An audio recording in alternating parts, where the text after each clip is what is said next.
안녕하세요. 소리 책갈피입니다.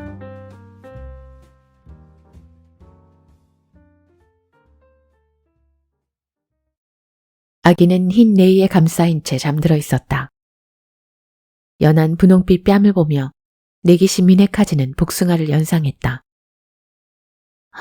귀여워. 천사 같아. 얼마나 행복한지 몰라요. 마치 꿈을 꾸는 것 같아요. 내기시 치지루는 익숙지 않은 손놀림으로 아기를 안으며 환희의 말들을 쏟아놓았다. 아기의 얼굴이 기대 이상이라는 점이 그녀를 한껏 부풀게 만드는 것 같았다. 육아 공부를 철저히 해주세요. 신참 엄마가 자신을 어떻게 돌봐줄지 아기도 불안해하고 있거든요. 눈을 가늘게 뜨고 치주루의 모습을 바라보던 나카오 아키오가 신신당부했다. 그야 당연하죠. 이 아이를 건강하게 키우는 것을 그 무엇보다 우선으로 할 거예요. 치지루가 힘주어 대답했다. 나카오 아키오는 쓴웃음을 지었다. 그래도 너무 무리하지 마세요. 갈 길이 머니까. 맞아. 너무 유난 떠는 것도 아이한테 좋지 않아. 미네카즈도 거들었다. 그래도 치지루는 아기에게 시선을 돌렸다. 아기만 보면 절로 미소가 흘러나오는 건 어쩔 수 없다고 느낀다. 그녀는 고개를 들어 나카오 아키오를 보고 약간 머뭇거리며 말했다. 아직도 무슨 절차가 남았나요? 1초라도 빨리 아기를 데려가고 싶은 기색이 역력했다. 드릴 말씀이 조금 남았어요.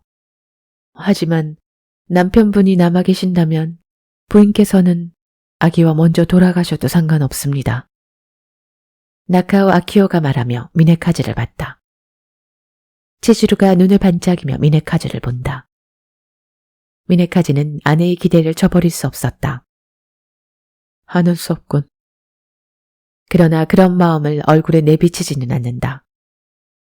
그럼 내가 얘기를 마저 들을게. 당신은 아기와 먼저 돌아가. 할 일도 많을 테니. 정말? 그럼 미안하지만 전 먼저 실례할게요.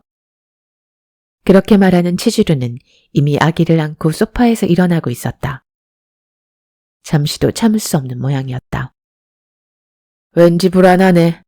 아기 떨어뜨리지 않도록 조심해. 나도 알아. 그런 일은 절대 안 일어나. 그렇지? 마지막에 그렇지는 자고 있는 아기에게 한 말이었다. 기사가 운전하는 벤츠를 타고 치주루와 아기가 돌아가는 모습을 미네카즈와 나카오 아키오는 함께 배웅했다.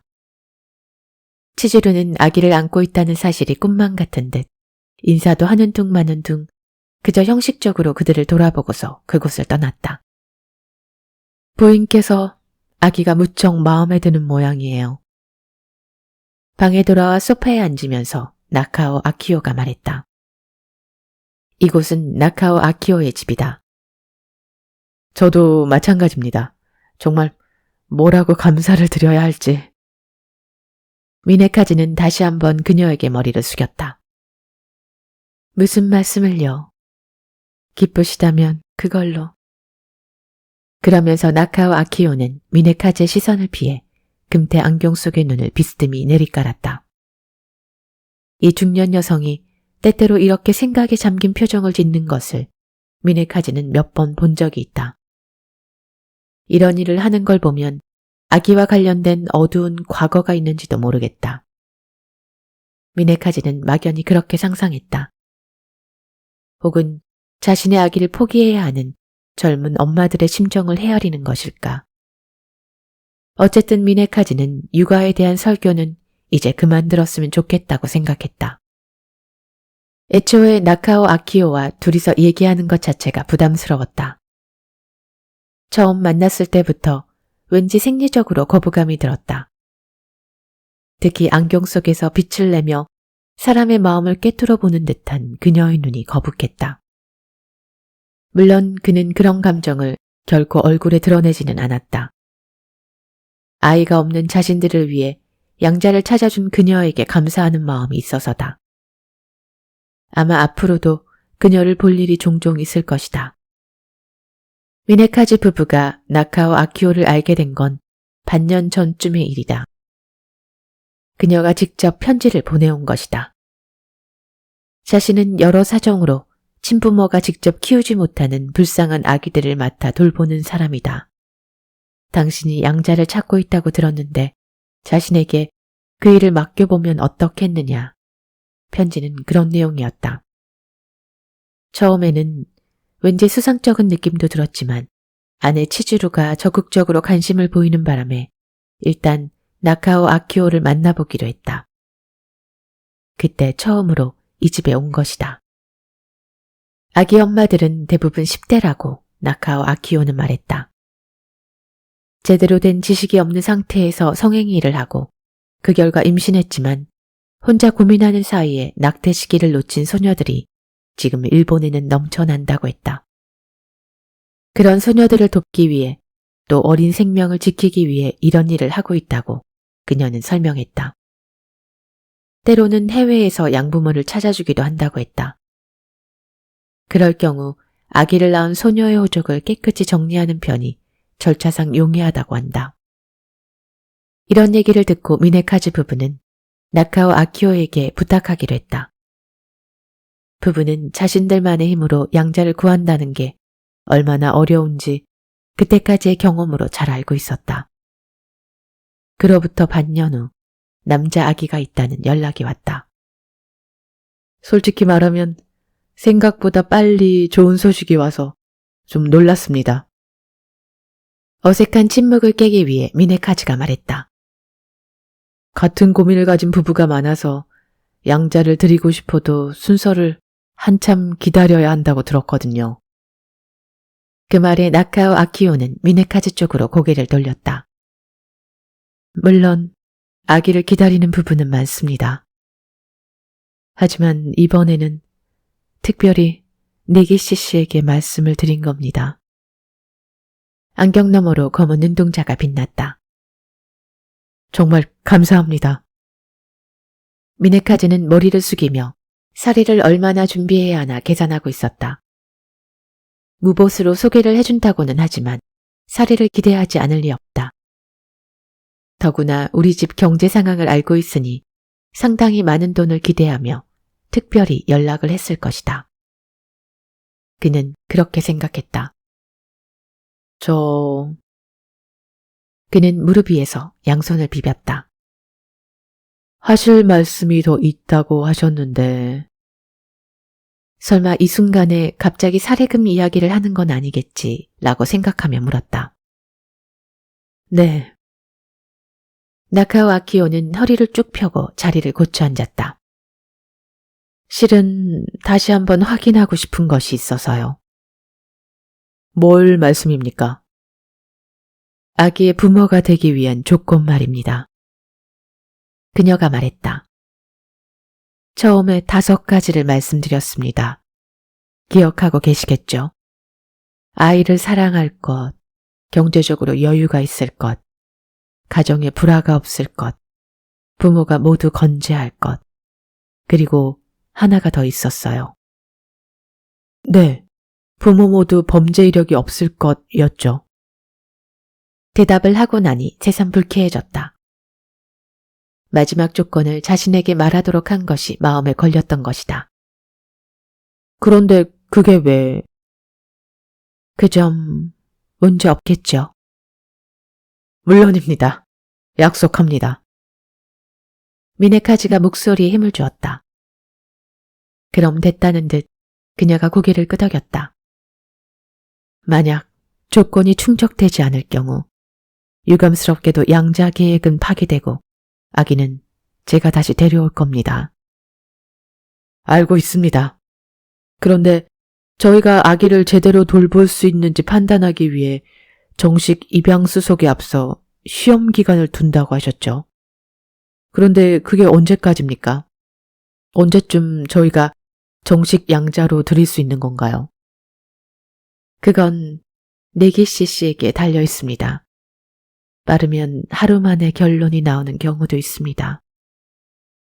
네? 하루 만에요? 그렇게 짧은 기간에 뭘 알 수 있을까 싶었지만 전문가가 하는 말이니 틀림없겠지라고 미네카즈는 생각했다. 그럼 어떻게든 합격점을 받을 수 있도록 최선을 다해야겠네요. 그는 웃음을 지어 보였다. 하실 말씀이란 건 그것뿐입니까? 아니요. 본론은 지금부터입니다.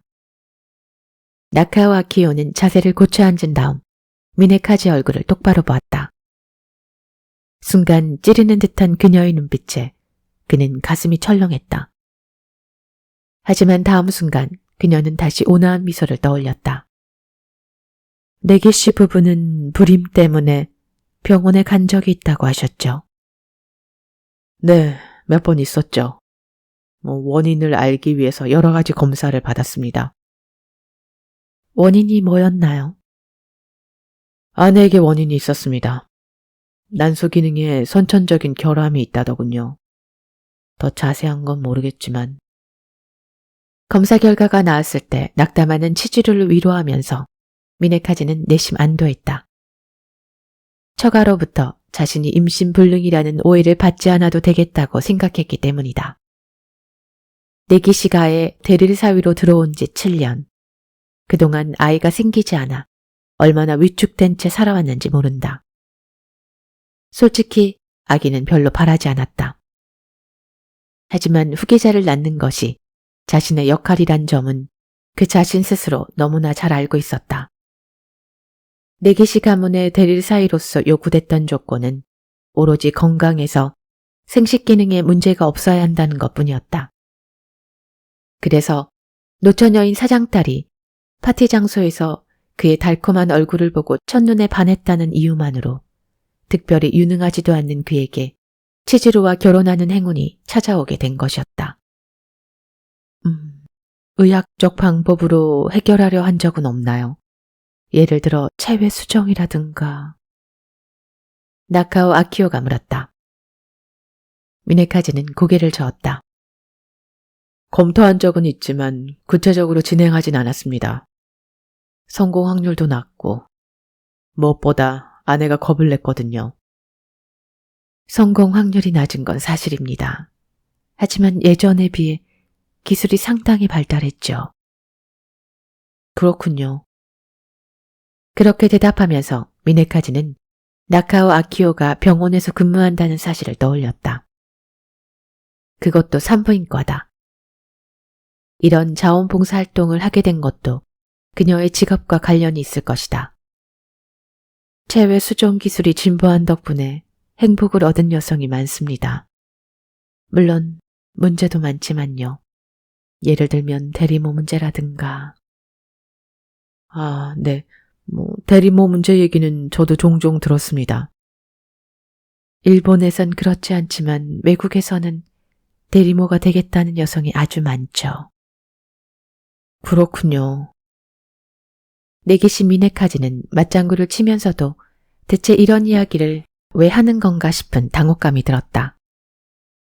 나카오 아키오는 좀처럼 본론을 꺼내지 않고 있다. 아니면 혹시 이 얘기가 본론과 관계가 있을까? 저에게 냉동 보존 기술도 확립돼서 아기를 갖고 싶은 여성은 마음만 먹으면 남성과 성관계를 갖지 않고도 임신할 수 있게 되었습니다. 미네카즈의 초조함은 안중에도 없는 듯 나카오 아키오는 여전히 담담한 말투였다. 대단한 시대가 된 거네요. 미네카즈도 어쩔 도리 없이 고개를 끄덕여 보였다. 저 역시... 나카오 아키오는 그렇게 말하고는 일단 눈을 감았다가 다시 뜨며 미네카즈를 쳐다봤다. 좀 더 젊었다면 그런 방법을 시도했을지도 모르죠. 다시 결혼할 생각은 없지만 아이는 갖고 싶어서 말이에요. 지금까지 내내 혼자 살아왔으니까요. 네. 이상한 이 얘기를 한다고 미네카즈는 생각했다. 하지만 그녀가 농담을 하는 것 같지는 않았다. 가족분은 안 계신가요? 그가 물었다. 네. 부모님은 예전에 돌아가셨어요. 이 집이 부모님 집이죠. 그렇게 말하고 주위를 한 바퀴 돌아본 후 다시 미네카즈의 얼굴에 시선을 맞췄다. 사실 여동생이 하나 있었어요. 10살도 더 어린. 그분은 결혼하셨나요? 별 관심은 없었지만 이야기의 흐름상 그렇게 물어볼 수밖에 없었다. 아키오가 나지막히 대답했다. 죽었어요. 7년 전에. 아, 그것 참 안 됐군요. 꺼림칙한 화제로 접어들었다며 미네카즈는 속으로 혀를 찼다. 하필 왜 이런 날 저렇게 우물한 이야기를 하는 걸까? 화제를 돌려보려고 그가 양복 주머니에서 담배를 꺼냈을 때 마치 선수를 치듯 나카오 아키오가 말했다. 살해당했어요. 스키나미구의 한 아파트에서. 네? 목이 졸려서요. 자신의 에르메스 스카프로. 에르메스? 미네카즈는 하마터면 손가락 사이에 끼워져 있던 담배를 떨어뜨릴 뻔했다. 설마 하고 생각했다. 그 여자 얘기는 아니겠지. 우선 성이 다르다. 그 여자는 분명 간자키라고 했다. 간자키 유미. 하지만 가짜일 수도 있다. 게다가 미네카즈는 겨드랑이에 땀이 배는 것을 느끼며 생각했다. 7년 전 스키나미구의 아파트, 에르메스 스카프 모두 맞아떨어진다. 불쌍한 아이였어요. 나카오 아키오는 목이 메는 듯했다. 부모님이 일찍 돌아가셔서 동생은 고등학교를 졸업하자마자 취직해야 했죠. 언젠가 장사를 할 거라며 열심히 돈을 모았습니다. 밤에는 또 다른 일을 하러 갔고요. 몸이 상하니까 무리하지 말라고 해도 듣질 않더군요. 저금 통장을 제게 보여주며 자랑하는 게 동생의 큰 즐거움 중 하나였죠. 그랬는데 그렇게 되고 말았어요. 범인은 잡혔나요? 미네카즈가 물었다. 그녀는 고개를 저었다. 잡히지 않았어요. 경찰이 꽤 오랫동안 수사했지만. 그건 그러니까, 그는 라이터로 담배에 불을 붙이려 했다. 하지만 2번이나 실패하고 3번째에야 겨우 붙일 수 있었다. 강도나 뭐 그런 거였습니까? 경찰은 그렇게 보는 것 같았습니다. 테이블 위에 잿더리를 미네카즈 쪽으로 밀어주며 그녀가 대답했다. 집이 어지럽혀져 있고 보석과 저금 통장이 없어졌죠. 그리고 현관문은 잠겨 있고 베란다 창문이 열려 있었어요. 범인이 베란다로 들어왔을 거라고 경찰은 말했습니다. 동생 집은 2층이었는데 1층 베란다 난간에 올라서면 쉽게 오를 수 있었다고 하더군요. 정말 딱하게 됐군요. 목소리가 떨리는 것을 억누르며 미네카즈가 말했다.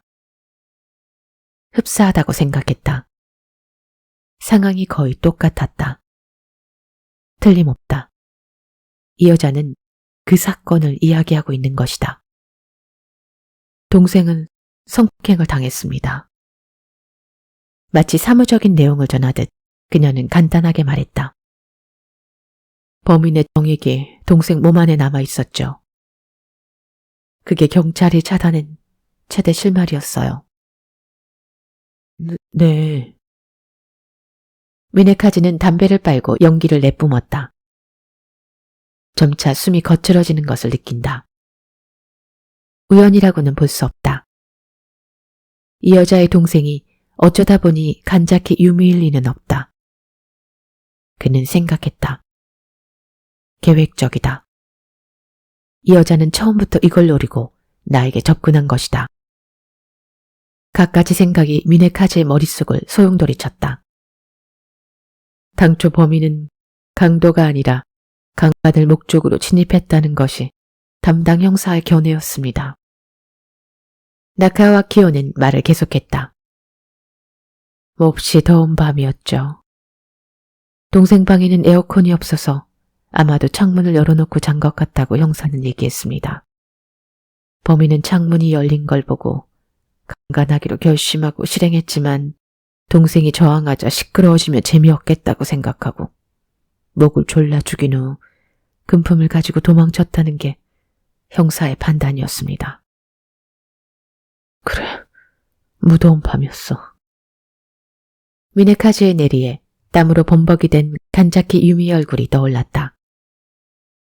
공허한 눈으로 자신을 바라보며 그녀는 말했다. 당신과 헤어지지 않아. 절대로. 바싹 마른 입술을 핥으며 그가 말했다. 그러니까 범인은 그날 밤 우연히 아파트 앞을 지나가던 남자였겠군요. 충동 범죄네요. 경찰에서도 그런 의견이 지배적이었던 것 같습니다. 하지만 충동 범죄라고 단정 지을 순 없죠. 범인은 나름의 근거가 있어서 거기에 젊은 여자가 산다는 걸 알았던 건 아닐까 라고 형사는 그렇게 말하더군요. 아, 그래요. 하지만 어쨌든 면식범은 아닌 거죠. 경찰의 견해도 그랬어요. 하지만 나카와 키오는 손가락으로 안경을 살짝 밀어 올렸다. 안경 렌즈가 형광등 불빛에 반사돼 반짝 빛났다. 저는 그렇게 생각하지 않습니다. 미네카즈는 담배를 한 모금 빨아들였다. 왜죠? 한마디로 말해 언니의 감이죠. 감이라고요? 실은 동생의 사체를 발견한 게 저였습니다. 그 다음 날 우리는 니카타에 있는 부모님 묘소를 찾아갈 예정이었죠. 추석 연휴라서 길이 혼잡할 것으로 예상하고 아침 일찍 출발하기로 계획했거든요. 제가 차를 가지고 동생을 데리러 가기로 했죠. 그녀의 집에 도착한 시간이 새벽 5시경이었어요. 내일 니카타에 가요. 미네카즈는 그날 밤 유미가 그렇게 말했던 것을 떠올렸다. 언니와 함께. 그래, 분명히 언니와 함께라고 했다. 현관벨을 몇 번이고 눌러도 반응이 없길래 웬일인가 싶어서 갖고 있던 열쇠로 문을 열었어요. 그 순간 집안 분위기가 이상하다는 걸 바로 알아차렸죠. 침대에 누워있는 동생을 봤을 때는 정신이 아득해지는 걸 느꼈죠. 나카와 키오는 무표정한 얼굴로 말했다. 하지만 무릎 위에서 가볍게 깍지 낀 손은 가늘게 떨리고 있었다. 너무 슬프고 당황스러워서 경찰에 전화하는 것도 잊고 있었습니다. 그저 울부짖기만 했어요. 하지만 그러는 가운데서도 어떤 확신이 들더군요. 동생을 죽인 건 그 아이가 잘 아는 남자임이 틀림없다고. 동생 몸에서 향수 냄새가 났습니다. 그날 동생은 가게에 일하러 나가지 않고 내내 집에 있었어요. 그리고 제 동생은 가게에 나갈 때 외에는 좀처럼 향수를 뿌리지 않았거든요. 향수. 유미가 쓰던 향수 냄새를 미네카즈는 기억하고 있었다. 그와 만날 때 그녀는 항상 같은 향수를 뿌렸다. 그날 밤도 그랬을지도 모른다. 특별히 의식하지는 못했지만. 아니, 하지만 그는 말하는 도중에 기침을 한 번 했다. 목소리가 갈라졌기 때문이었다. 하지만 말이죠. 단지 그것만 가지고 단정하는 건 위험하지 않을까요? 그날 밤은 왠지 향수가 뿌리고 싶었을지도 모르는 거 아닙니까? 형사도 그렇게 말했어요. 하지만 저는 납득할 수 없었습니다. 그래서 동생과 사귀던 남자를 조사해달라고 했죠. 형사는 동생과 친분이 있는 사람은 당연히 모두 조사할 거라고 말하더군요. 그리고 실제로 그렇게 했습니다. 동생이 일하던 가게를 중심으로 철저히 탐문 수사가 이뤄졌죠. 하지만 결국 동생과 특별한 관계가 있는 남자는 발견되지 않았습니다. 동생이 그 관계를 워낙 철저히 숨겨왔기 때문이겠죠. 감춘 것이 아니라 애초에 그런 남자가 없었던 것 아닐까요? 분명 그럴 겁니다. 하지만 미네카즈의 말이 끝나기도 전에 나카오 아키요는 고개를 저었다. 동생은 아무리 더워도 창문을 열어놓고 자는 법이 없었어요. 에어컨은 없었지만 선풍기가 있었어요. 범인은 현관으로 들어간 겁니다. 동생이 문을 열어줬겠죠. 설마 자신이 살해당하리라곤 상상도 못한 채 상대를 향해 미소를 보이면서 말이죠. 미안해요. 이렇게 늦은 시간에 갑자기 불러내서. 굉장히 중요한 얘기가 있어. 그러니까 오늘 밤에 꼭 해야 해요. 아까도 전화로 말했지만 내일 아침 일찍 언니랑 나카타에 성묘하러 가거든. 추석이잖아요. 그 전에 분명히 해두고 싶은 게 있어서. 맥주 마실래요? 싫어? 아, 그렇구나. 오늘 밤엔 여기서 자고 가지 못하는구나. 그럼 커피를 내올게요. 그날 밤 미네카즈를 맞으며 유미가 했던 말 한마디 한마디를 떠올려 봤다.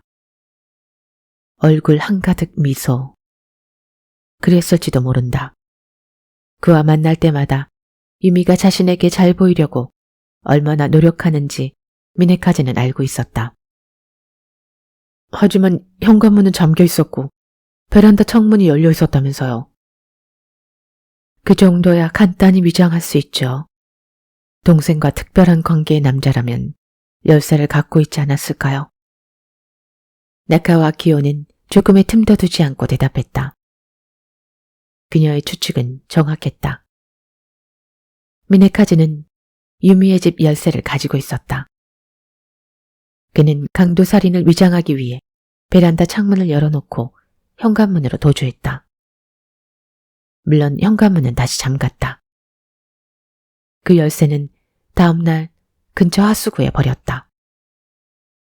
방이 어지럽혀져 있고 금품이 사라진 것도 난 모두 위장이라고 생각합니다. 비수를 꽂듯 그녀가 말했다. 그날 밤의 광경이 미네카즈의 내리에 되살아났다. 1초라도 빨리 여기서 벗어나고 싶다는 충동과 싸우면서 그는 생각할 수 있는 모든 공작을 다 실행했다. 유미의 내의와 잠옷을 찢어 침입자의 폭행을 강조했다. 신발을 신고 발자국이 찍히도록 방 안을 돌아다녔다. 그녀가 기중품을 어디에 두고 있는지 잘 알고 있었지만 일부러 금품이 들어있지 않는 서랍도 열어 제쳤다. 마지막으로 맨손으로 만진 곳은 모조리 천으로 닦아냈다. 그녀에게 남자가 있다고 느껴질 만한 물건이 방에 있었나 보죠. 예를 들어 남자가 쓰던 칫솔이라든지 면도기라든지. 그런 것은 당신 모두 가져왔을 것이다. 애초에 그 방에는 그의 생활용품이 그리 많지 않았다. 그런 건 없었어요. 하지만 동생의 과거에 그 흔적이 남아 있습니다. 과거? 사건 얼마 전에 동생은 임신 중절 수술을 받았더군요. 미네카즈는 입을 다물었다. 자신의 아이였다. 유미가 임신했다는 얘기를 들었을 때 뒤통수를 얻어맞은 듯한 느낌이었다. 괜찮다는 유미의 말만 듣고 콘돔을 사용하지 않은 적이 많았기 때문이다. 아기를 낳고 싶다는 유미를 설득해 임신 중절을 하도록 하기까지 얼마나 힘들었던가. 언젠간 결혼할 거니까 지금은 낳지 말자고. 그 상황을 모면하기 위해 거짓말을 했다. 사실은 그때 헤어졌어야 했다고 미네카즈는 새삼스레 후회했다. 섣불리 헤어지자고 했다가 유미가 소란을 피우면 곤란하다고 생각해서 질질 끌며 교제를 계속했다. 설사 그렇다고 해도 그가 다시 입을 열었다. 임신시킨 남자와 계속 만나고 있었다고 단정할 순 없지 않을까요? 살해됐을 때는 이미 헤어졌을 수도 있지 않습니까? 아니요. 사귀고 있었습니다. 나카오 아키오가 나지막한 소리로 대답했다. 그리고 아마도 동생은 다음날 제게 알려줄 작정이었을 겁니다. 뭘 말이죠? 부모님 묘소에 가기로 했을 때 그 아이가 제게 말했어요. 가기 전에 좋은 소식을 들려주게 될지도 모른다고. 그때는 그 말에 별로 신경을 안 썼고 멍청하게도 사건이 일어났을 때에도 그걸 몰랐는데 나중에 가서 생각해보니 그게 결혼을 암시하는 얘기더군요. 그날 밤 동생은 상대 남자를 집으로 불러 정식으로 결혼하자고 할 작정이었던 게 아닐까요? 동생은 상대도 자기를 사랑하고 있고 당연히 자신과 결혼할 거라고 믿었던 겁니다. 나카오는 잠시 마음을 진정시키려는 듯 숨을 크게 들이신 후 다시 미네카즈를 바라보며 말을 이었다. 하지만 상대는 동생을 사랑하지 않았습니다. 결혼은 생각조차 하지 않았고요. 갑자기 그런 얘기가 나와서 남자는 몹시 당황했을 겁니다. 미네카즈는 침을 삼켰다. 하지만 입안에 수분이라고는 없었다. 몹시 당황했었지. 말 그대로다. 성관계를 마친 뒤 유미는 말했다. 앞으로의 일을 결정했으면 해. 앞으로의 일이라니? 미네카즈가 물었다. 유미가 대답했다. 우리의 미래 말이야. 돈도 웬만큼 모였으니 이젠 가정을 가져도 괜찮다고 생각해. 실은 내일 아침에 언니가 오는데 당신 얘기를 하려고. 괜찮지? 미네카즈로서는 상상도 못한 이야기였다. 미네카즈가 나카오 아키오에게 말했다. 하지만 말이죠. 만약 당신 말대로라고 해도 그렇다고 해서 그 남자가 동생을 죽일 것까지는 없지 않았을까요? 고작 결혼하자고 말했을 뿐인데. 저도 그렇게 생각했습니다. 아키오가 고개를 끄덕였다. 하지만 만약 그 남자에게 따로 결혼할 상대가 있었다면 어떨까요? 특히 그 결혼이 그에게 인생의 대전환을 가져다줄 열쇠였다면 제 동생은 그에게 있어 방해꾼에 지나지 않았을 겁니다. 미네카즈는 입을 다문 채 나카오 아키오를 노려봤다. 반박할 말이 떠오르지 않았다. 그녀는 다시 한숨을 내쉬었다. 사실 그럴 가능성이 떠오른 것은 어떤 남성의 존재를 알았기 때문입니다. 어떤 남성요? 최근의 일입니다. 동생의 물건을 정리하던 중에 이름을 이용해 점을 보는 책이 나왔습니다. 별 생각 없이 펼쳐보다가 페이지의 여백에 이름이 하나 적혀 있는 걸 발견했죠. 근데 그 이름이 좀 묘했습니다. 이름은 분명 동생의 것이었지만 성이 달랐어요. 동생 이름은 유미코입니다. 그런데 거기 책엔 홍고 유미코라고 적혀 있었죠. 발밑이 아득해지는 것 같았다. 얼굴에서 피기가 가시는 것이 느껴졌다. 손끝이 얼음장처럼 차가워지고 이명이 들렸다. 몸이 흔들거렸다.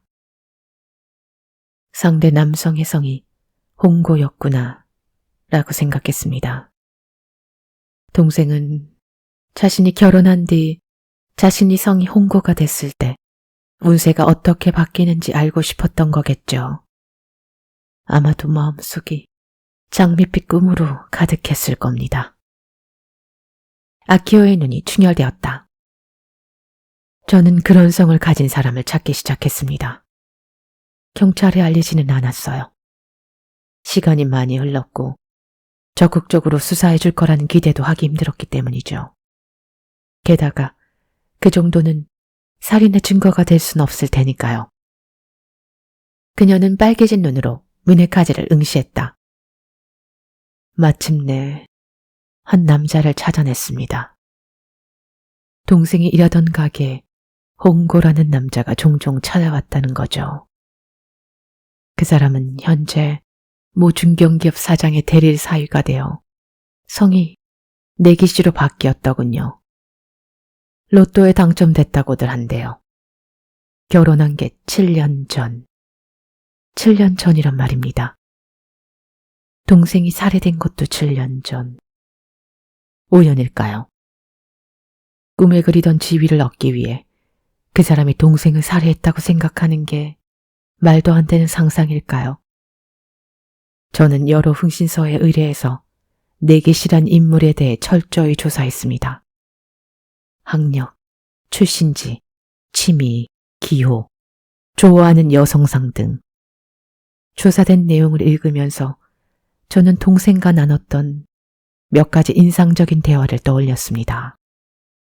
당시 동생이 가봤다는 곳이 그 사람의 고향이었고, 동생이 어느 날부터 갑자기 관심을 보이게 된 재즈 연주자는 그 남자가 좋아하던 연주자였습니다. 그 외에도 맞아떨어지는 것이 많았습니다. 그 사람이 동생과 무관할 리가 없다고 생각이 들더군요. 그리고 더 결정적인 것이 한 가지 있습니다. 조사했던 그 사람의 혈액형은 AB형. 범인이 남긴 정액과 일치했습니다. 입속에서 따각따각 소리가 났다. 어금니가 부딪히는 소리다. 온몸에서 땀이 뿜어져 나왔다. 증거는? 간신히 말을 내뱉었다. 그것뿐인가요? 그것만으로는 범인이라고 하기 힘들지 않을까요? 경찰이 체포하긴 부족하겠죠. 하지만 몇 년 있으면 누가 봐도 분명해질 겁니다. 몇 년 있으면 그게 무슨 뜻입니까?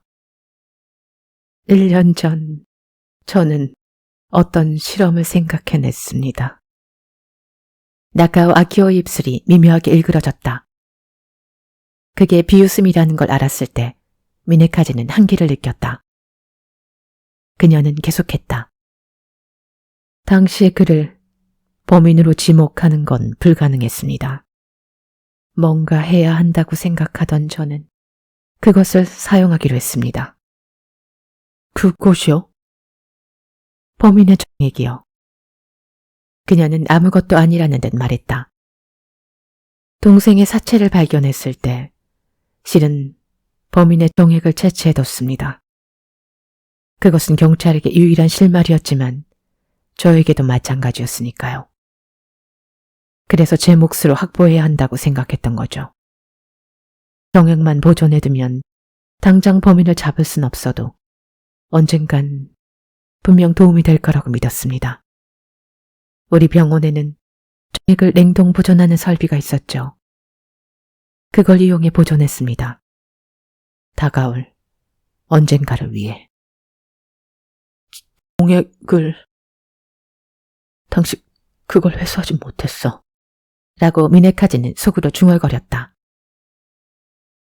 하지만 그걸로 뭘 했다는 거죠? 요즘엔 용의자의 범위가 좁혀지면 DNA를 감정해 범인을 찾아냅니다. 하지만 정액으로 용의자 수를 좁힐 수는 없죠. 다만 아기를 만들 수는 있죠. 뭐요? 미네카즈의 목소리가 뒤집혔다. 원심 분리기를 사용하면 남자아이를 골라 낳는 게 가능합니다. 문제는 난자인데 불가피하게 제 것을 사용했습니다. 재혼은 포기했지만 여성으로서의 기능은 제게 아직 남아있으니까요. 그렇게 해서 태어난 남자아이는 범인과 닮았겠죠. 7년 전 동생 주변에 있던 남자들의 얼굴을 비교해보면 누가 아버지인지 한눈에 알 수 있을 겁니다. 설마 그런 짓을... 그는 얼굴을 부르르 떨었다. 그런 게 가능할 리가 없어요. 나카오 아키오는 고개를 살짝 기울였다. 왜 불가능하다고 하는지 모르겠네요. 냉동 보존된 정액으로 여자가 임신할 수 있다는 것과 체외수정 기술이 향상됐다는 것, 그리고 요즘엔 대리모가 되겠다는 여자가 많다는 것. 제가 전부 설명해 드리지 않았나요? 그리고 저는 우리 병원에서 그런 일을 극비로 진행할 수 있는 위치에 있답니다. 하지만 뺨에서 땀이 줄줄 흘렀다. 그걸 닦을 생각도 하지 못한 채 그는 나카오 아키오를 노려봤다. 그렇게 태어난 아이를 도대체 누가 키운단 말입니까? 아기를 받아줄 부부라면 얼마든지 있습니다. 그건 네기시 씨도 잘 알 텐데요. 숨이 막혀 말이 나오지 않았다. 미네카즈는 주먹을 꽉 움켜쥐었다. 그렇게 해서 아이가 무사히 자라나면 범인을 밝혀낸다는 저의 목적이 결실을 이루게 되는 거죠. 다소 시일이 걸리는 계획이긴 하지만 당시로서는 다른 방법을 생각해낼 수 없었습니다. 그런데 대리모를 고용하고 임신시킨 몇 개월 뒤 전 그 네기시라는 인물을 발견했습니다. 참으로 얄궂은 결과라고 하지 않을 수 없었죠. 이젠 아이를 만들 필요가 없어진 겁니다. 미네카즈는 숨을 헉헉 몰아쉬었다. 그러다 갑자기 그는 그 숨을 멈추었다. 가슴속에서 뭔가 불길한 그림자가 들이우기 시작했기 때문이다. 설마 그 아기가... 저는 네기시 부부가 양자를 찾고 있다는 사실을 흥신소 보고를 통해 알게 됐습니다. 그때 하늘의 계시와도 같은 실로 멋진 생각이 제 머리를 스치더군요. 그래서 네기시 부부에게 접근했죠. 저는 결혼 경력이 있어서 동생과 성이 다르기 때문에 네기시 씨는 아무것도 눈치채지 못했습니다. 당신은... 미네카즈는 컥컥거리며 나카오 아키오를 손가락으로 가리켰다. 손끝이 부들부들 떨리고 있었다. 당신 미쳤어. 마침내 대리모가 아기를 낳았습니다. 범인의 아기죠. 범인과 나의 아기이기도 합니다. 그의 정액과 제 난자가 만났으니까요. 난 그 아기를 범인에게 주기로 했습니다. 네기씨 집에 전화하자 부부는 좋아서 어쩔 줄 몰라 하더군요. 그 아기를 양자로 드리겠다고요. 네기씨 치즈루 씨는 이제부터 살인범의 아이를 키우게 되겠죠. 그녀의 남편이 살인했을 때 뿌린 정액으로 만든 아이를. 말도 안 돼. 미네카즈가 소리치며 소파에서 일어서더니 비틀거리며 문 쪽으로 향했다. 그러다가 갑자기 나카오 아키오를 돌아봤다. 난 범인이 아니야. 사람을 죽이지 않았다고. 그리고 또 외쳤다. 그 아기는 돌려주지. 그러자 그녀도 그를 똑바로 보면서 일어섰다. 그리고 미네카즈에게 한 발 다가서자 동시에 미네카즈는 한 발 뒤로 물러섰다. 그녀는 저주 어린 목소리로 말했다. 그렇다면 부인에게 그런 사실을 말해보시죠. 부인 역시 살인범의 아이 따위는 키우고 싶지 않다고 하겠죠. 하지만 부인은 당신에게 의심을 품진 않을까요? 7년 동안 애타게 기다리던 아기, 겨우 얻게 된 소중한 아기를 돌려주기 전에 아기와 당신의 친자 관계를 확인하려 하지 않을까요? 현대의학을 이용하면 100%에 가깝게 사실을 확인할 수 있답니다. 미네카즈는 무의식적으로 자신의 양쪽 관자놀이에 손을 댔다. 격심한 두통이 밀려왔다.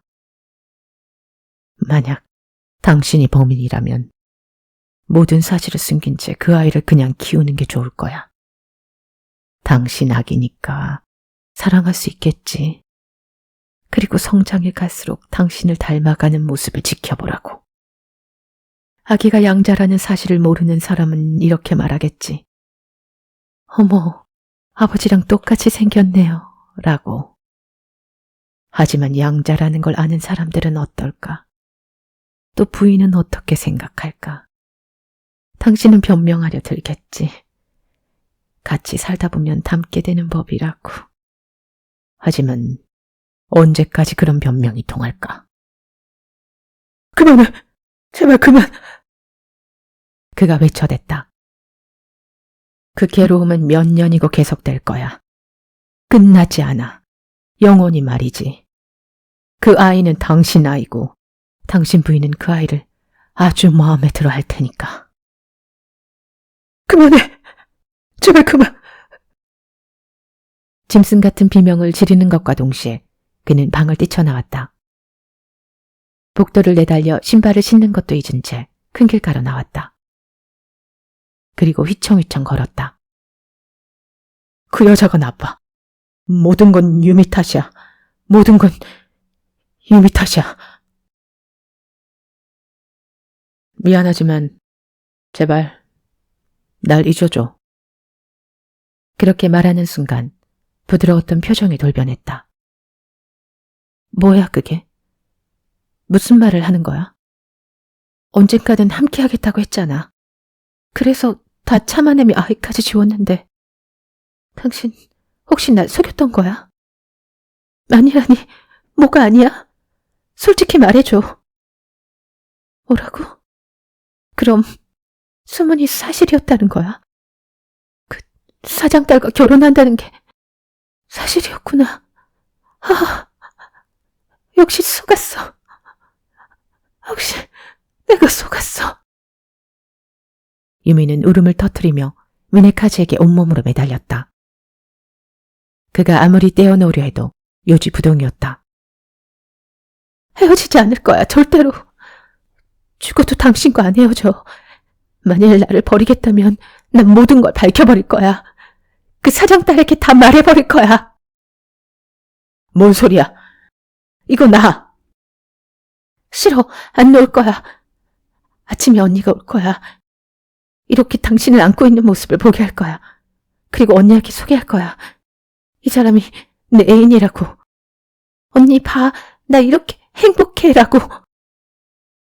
정신을 차려보니 미네카즈는 손에 쥔 에르메스 스카프를 그녀의 목에 감고 있었다. 그리고 정신없이 목을 졸랐다.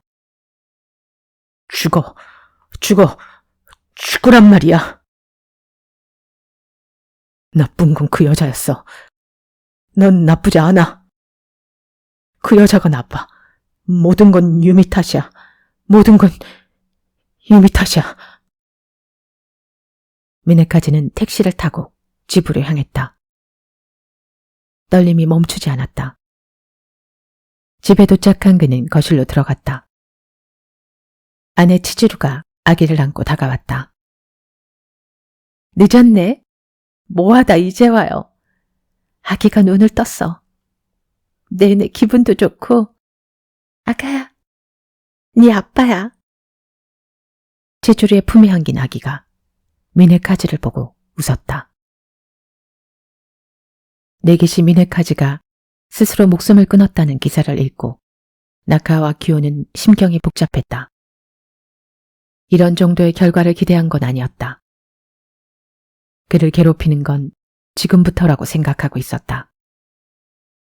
아기를 미네카즈 부부에게 보낸 건 그 포석에 지나지 않았다. 그녀는 자신의 복수 대상이 의외로 정신력이 약한데 솔직히 놀랐다. 그런 남자에게 동생이 살해됐다고 생각하니 한심하게 짝이 없었다. 하는 수 없지. 유미코, 이걸로 만족하렴. 그녀는 책상 위 사진을 향해 말했다. 유미의 웃는 얼굴이 거기 있었다. 나카오 아키오는 옷을 갈아입었다. 장례식에 참석하기 위해서다. 더불어 아기도 데려와야겠다고 생각했다. 미네카즈의 죽음으로 인해 부모가 모두 건재할 것이라는 조건을 충족시키지 못하게 된 것이다. 그가 죽지 않았더라도 언젠가는 아기를 데려올 작정이었다. 여차하면 직접 키울 각오도 하고 있었다. 그 아기는 어떤 10대 여고생이 철없이 스쳐 지나간 남자와 낳은 아이였다. 스스로 목숨을 끊은 네기시 미네카즈와는 아무 관계도 없다.